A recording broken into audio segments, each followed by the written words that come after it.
Shame on this family, and specifically that sister, for selectively releasing evidence that only tried to make her brother look like a victim, even though that evidence still made him look bad. She purposely, in my opinion, maybe I'm wrong, but this is what I'm hearing, and this is me putting these things together in my logical manner. If I'm wrong and the sister didn't do this, I will be the first one to make a show apologizing to her. But it seems as though she edited it that we did not get this information.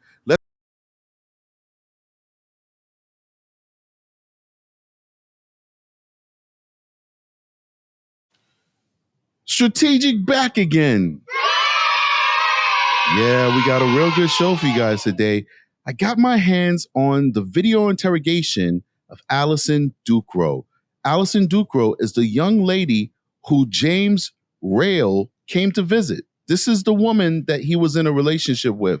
So I'm not going to hold you guys too long. I'm going to go ahead and bring us over there. And throw myself in the little corner so you can see me. We're going to do a review and we're going to do a walkthrough of this interrogation. Let's see if it sheds some light on things that we haven't learned before. Let's do it. When was the final breakup, approximately? We've been in the house. I want to say maybe 2019 or 2020. I'm not positive. Okay. What caused that breakup? He was just being. Okay. Sorry, I'm sorry. We're all adults here. You can say whatever you need to say. He was just being rude all the time, and I was just like, I don't want to put up with it. So you broke up in 2019. Did you remain friends after that? Not that last time, no. I said I didn't want to have anything to do with them anymore after that. All right, so real quick, guys, so far we're learning that they actually have been separated even longer than was initially reported. She's saying that their relationship ended in 2019. We're in 2022 right now.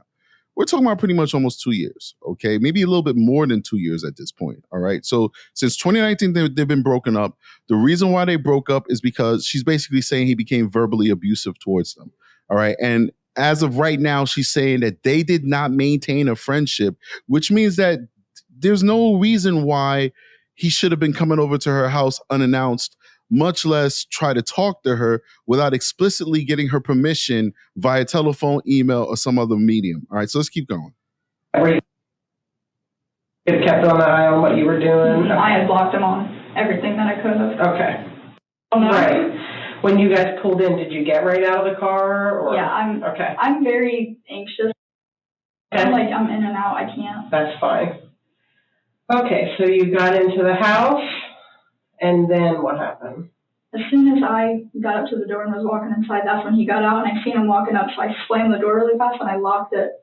Right, so this actually sets a lot of light on things because remember, we're viewing that video from a Ring doorbell camera. Those cameras are designed to operate off of motion sensitivity. So it's going to be choppy. You're not going to see him walk out of his car and waltz up to the front of the door. That's not what we saw. We saw them go in the house, then we saw him in the front of the door. She's setting light. She's filling in that gap.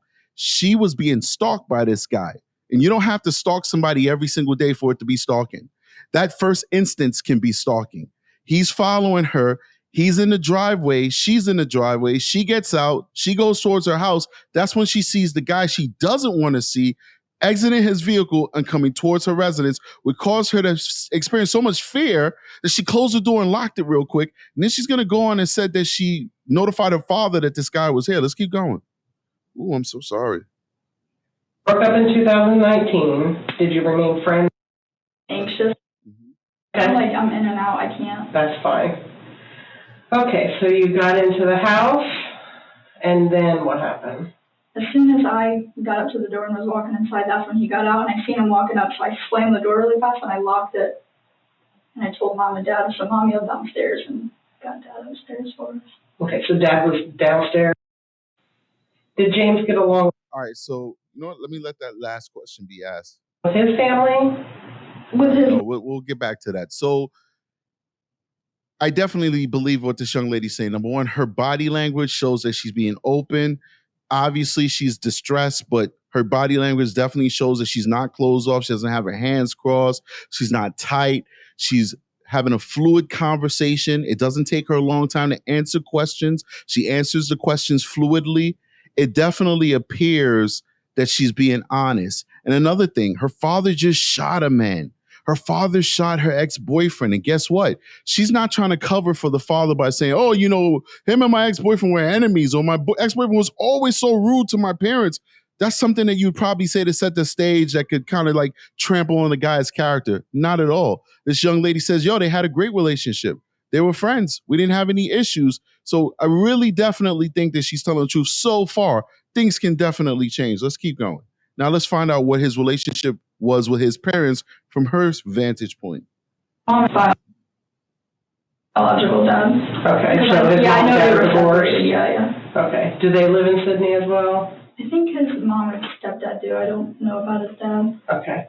What's his mom's name, do you know? If you don't remember. I don't. I'm sorry. It's It's a okay. couple. So they live in Sydney. He got along with mom and stepdad, but not so much dad? Yeah, as far as that's what it came off as when he was always talking about. Okay. And your family, he was always respectful of them? Yeah. Very nice. Do you know how he acted when he was told, possibly by Clay, that they really weren't comfortable with him being there? No.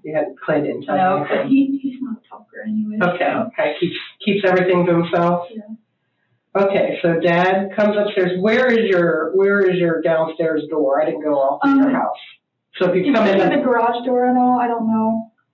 if you go in the back sliding glass doors? Yeah, so we're in that little room where the sliding door is, Mm-hmm, and then you go out to where the living room is, and there's that little hallway right there. okay, The garage door is right here, okay, and that little chute where the laundry room is, and then the basement door is right there, right next to it. all right. So he came upstairs, Yeah. and then what happened? And then I kept looking at Mom. I was like, I'm just gonna call the cops. I was like, I don't wanna deal with it. I was like, there's no use. He's not gonna listen. She's like, no, don't do that. Don't do that. And then we tried talking to him through the ring a couple times, and he just like had his head down, his hand behind his back. Dad, like, he kept ringing the doorbell. So he did Yeah. keep ringing the doorbell? Okay. And once the All right. So what I tell you guys, I said that his posture was not a posture of somebody who wasn't looking for trouble. I told you, I said, when these doorbells ring, there's no telling when the person will look at it on their phone, when they'll catch that footage. So it's possible they could look at that footage and see him with his head down and his hands behind his back, and that would look suspicious to anybody. Didn't I tell you guys that on the main video I did on this tragedy? I told you that. And some people said, oh, well, his head looking down maybe made it look like he was humbling himself or something to that effect. I said, no, it's not. I was like, nobody has a low brim hat covering their face with their head down and their hands behind their back. They're not hiding something or they're not up to any good. Now, don't get me wrong. Maybe if you were sitting on your Ring video watching all of his body language, you might say, oh, there's nothing in his hand. Oh, he's not suspicious. But if you just tuned in at that moment, it would be very suspicious to you. And without me knowing what this young lady said, we're now listening to this for the first time. I didn't get this far in this video. We're 3 minutes, 24 seconds in this video, and this is all brand new to me. And here's this young lady saying exactly what I said, that her father looked at the Ring video, saw him with his head down and his hands behind his back, and said, that doesn't look right to me. That looks very suspicious. Let's keep going. Ring doorbell rings, when you start talking to it, it just starts recording. Okay. So you can hear Dad and Mom both, because I was like, I don't want to talk to him. Saying, hey man, like, she doesn't want to talk to you. It's best if you just leave for right now. If she wants to reach out, she will. Now, that's another thing we didn't get. We didn't get that video. Remember, the video that was released was the video that the sister put out there. I want you guys to understand this, okay? I want you to understand this. The video that's circulating news sources, Reddit, Twitter, and Instagram is the video that his sister pieced together and released to the public. That is not the full video. Notice how she cut out the part that this young lady is now attesting to. She is testifying. She is giving her recollection of what happened. And she said she clearly heard her parents talk to this guy through Ring and say, listen, just leave. If she wants to talk to you, she'll reach out to you. And I found it funny that in that video, he's pressing the Ring cam. They can see him through the Ring cam, but they're not talking to him. The reason why is because by the time we start seeing him interacting with his family, they've already given up on talking to him through Ring. They started speaking to him through the door and alerting him that he needs to get off the property because they're armed. And if he gets in there, he's going to get hurt. Shame on this family, and specifically that sister, for selectively releasing evidence that only tried to make her brother look like a victim, even though that evidence still made him look bad. She purposely, in my opinion, maybe I'm wrong, but this is what I'm hearing, and this is me putting these things together in my logical manner. If I'm wrong and the sister didn't do this, I will be the first one to make a show apologizing to her. But it seems as though she edited it that we did not get this information. Let's keep going. He just stood there and kept ignoring us. So then Dad went out through the garage and he didn't go around the corner or anything. He just stood there and was like, "Hey man," trying to get him to answer, and nothing. And then he started to fiddle with the door handle. Okay. And Dad's like, "I don't like that." So he goes and gets his gun just in case. And where does Dad keep his gun? Now check this out. I'm sorry, this is going to be very quick because I know this is engaging. You guys like, I want to hear the video, Strategic. She said that her father went to the other side of his house to try and get his attention. The father did not get the gun right away. This is why he was not charged by a grand jury. There was no true bill because they got this testimony that none of us had. The father tried his best to de-escalate. This young man was high, drunk, or something was wrong with him. His bedroom, I believe. I think it's on the nightstand next to his side, but I'm not positive. Wow. Okay. So he's standing there. We're still talking to him through the ring, saying, "Hey, you need to stop."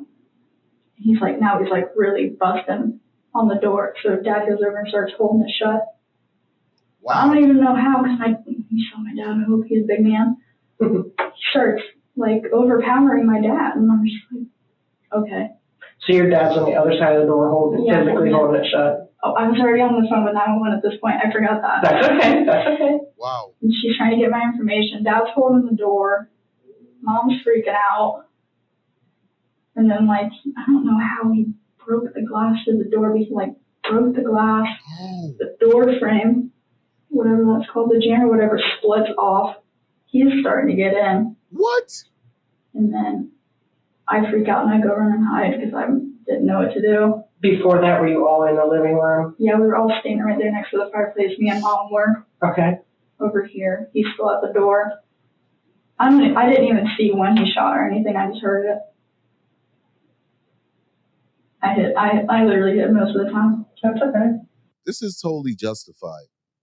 He broke the glass. He broke the door off the frame. How do I know she's not lying? Because obviously the police did their investigation. If she's lying, that would be used against them in the grand jury. In fact, she would be charged for perjury.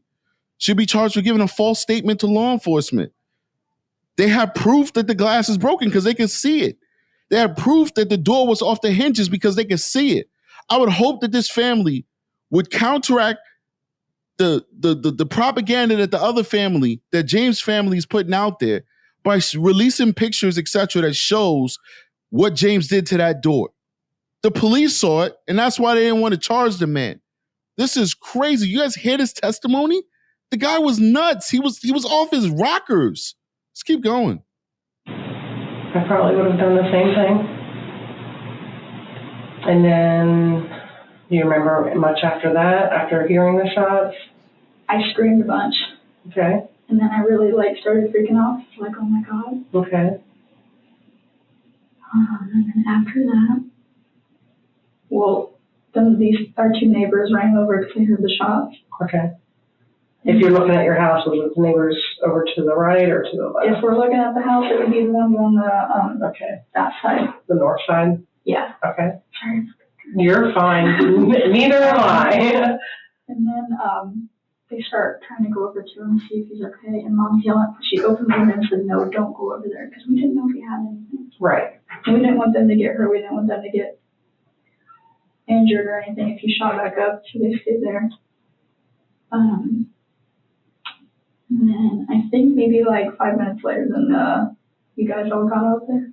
Okay. Do you know? So if Dad's holding the door and he broke that frame, I didn't see the frame was all busted, and he was kind of pushing your dad off of the door. Yeah. Now, if you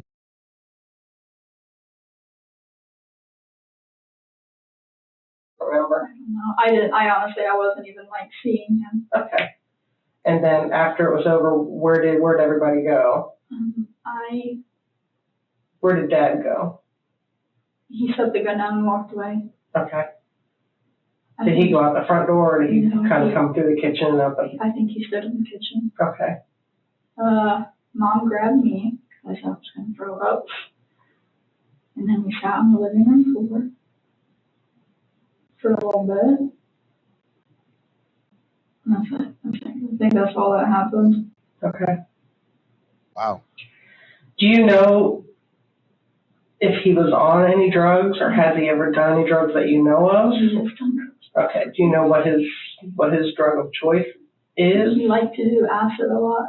Okay. Back then. I don't know about recent.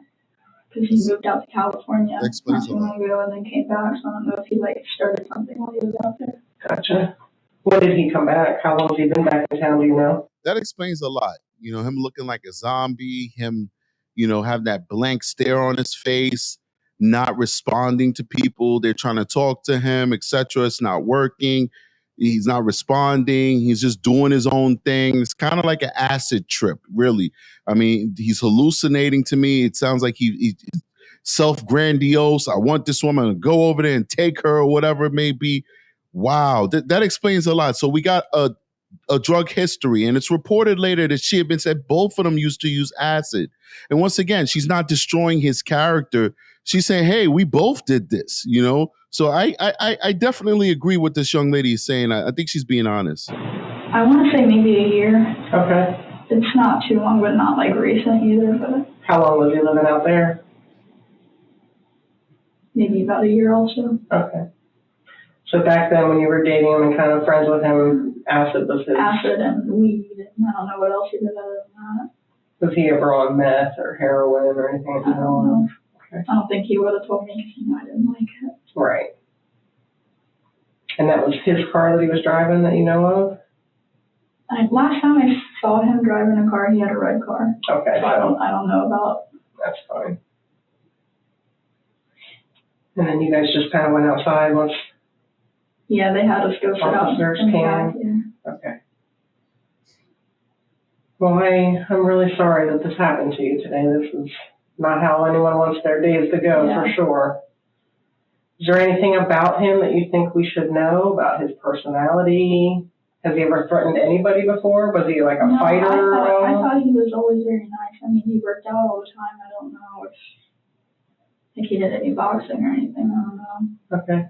But yeah, he was okay in high school, but then after he came back from California, he just was different. Like his close friends or whatever, he just started treating like crap, and nobody wanted to deal with it. Do you know if he had a current girlfriend? Not sure. Wow, that was very interesting, man. Very, very interesting. Explained a lot. Actually answered a lot of questions that we've had, that people have been having. One thing I want to address before I let you guys go, and if I think of anything else, I'll definitely make a video on it. But some people saying that the father had a history of domestic violence, Mr. Duckro, and that he may have thought that she was being abused or something to that effect. I think this testimony blows that out of the water for the simple fact that they're communicating with him for him to go away. He's not going away. Another thing is, let's say we never had this testimony and we were just going off of the video that everybody saw, the video I showed you in my original video, the video you've probably seen in other places, right? Notice that if you're going to go save somebody, and I'm sorry that I even have to have this conversation and do this hypothetical, but there's so many people out there that just refuse to accept facts. They always want to live in an imaginary world of what if. All right. And what if can be sometimes construed as critical thinking, and sometimes what if can be fantastical, and it could just be another version of ignorance. You refuse to accept the facts, so you constantly question reality, right? So let's say he did think that this young lady was getting abused by her father for whatever reason. We have no evidence of any of this stuff, by the way. Wouldn't you say something? Wouldn't you say, are you okay in there? Is everything all right? What is he doing to you? You want me to get help? You know, would you just break the door down? Just keep hitting the door? Allyson, are you all right? I hear a commotion in there, Allyson. Wouldn't you say something like that? People want to imagine that he might be some type of hero, but he's not even saying the things that normal people would say if, in fact, they were confronted with a situation that they're trying to create in order to give him a scapegoat and a reason for being at that residence when he was not supposed to be there. But in fact, there's more to this story. This young lady told her side, Allyson, she told us more to the story. She told us about the lengthy conversation that was conveniently edited out of the video that was released from his family, from James' sister. The lengthy conversation via Ring, where they're telling him, hey, she doesn't want to talk to you. She doesn't want to see you. If she changes her mind, she'll reach out to you. Just go home, where they tried to de-escalate. Left out the part when the father went to the garage and actually went out and tried to talk to the guy and scream at him to get his attention from another angle, to get his attention away from the main door. And then left out the part where this young man is banging the door and the glass is breaking. And if you guys haven't seen that front door, I've seen it. It's in the news. You can look it up. There's a big glass in the middle, like a 3-foot oval glass in the middle. He broke that glass and he starts banging the door off of the hinges. All of these things conveniently edited out of the video that we received from the family members. Guess what? I know when I'm being bamboozled. I know when I see propaganda. It seems, and it doesn't seem, all right? It's been adjudicated. This shooting was justified. All right? The shooting was justified. Ladies and gentlemen out there, the what if people, let it go. You can't win every single battle. Choose your battles wisely. It was justified. Let this family of James Rayl mourn their loved one because he was a great guy to them.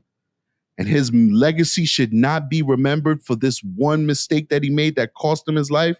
And let the Duckro family mourn. Let them move on with their life. Because guess what? Their house is up for sale now because they can't live in that community anymore. Because guess what? His family lives 5 minutes away. And he even has neighbors, like one neighbor. They did tons of interviews and 90% of the neighbors are like, yup, it's justified. Yeah, do that. Yeah, one neighbor, someone like, I don't think he shouldn't have done that. That guy didn't look like he went in the house. Did you see it? No, I didn't see it. You saw the aftermath, but you saying it don't look like he went in the house. Nobody said he went into the house. We're saying he broke down a door. So this just shows you the ignorance of people, the what ifs. This man didn't even witness what happened. He saw the aftermath. He saw the man on the ground dying, probably not even knowing that the guy walked like 50 feet away from the house, 20 feet away from the house. He didn't even know what happened prior to that, yet he'll add his 2 cents and say that he thinks it's not justified. That was that one person on the grand jury. 8 said let him go, 1 said charge him. That's that one person. But anyway, whatever. It is what it is. You guys like and subscribe, join the channel. I appreciate you guys immensely for joining the channel, checking me out, listening to my video. Please like and share it with your friends and family. And make sure that you subscribe. Please subscribe. Strategic is out of here. Peace.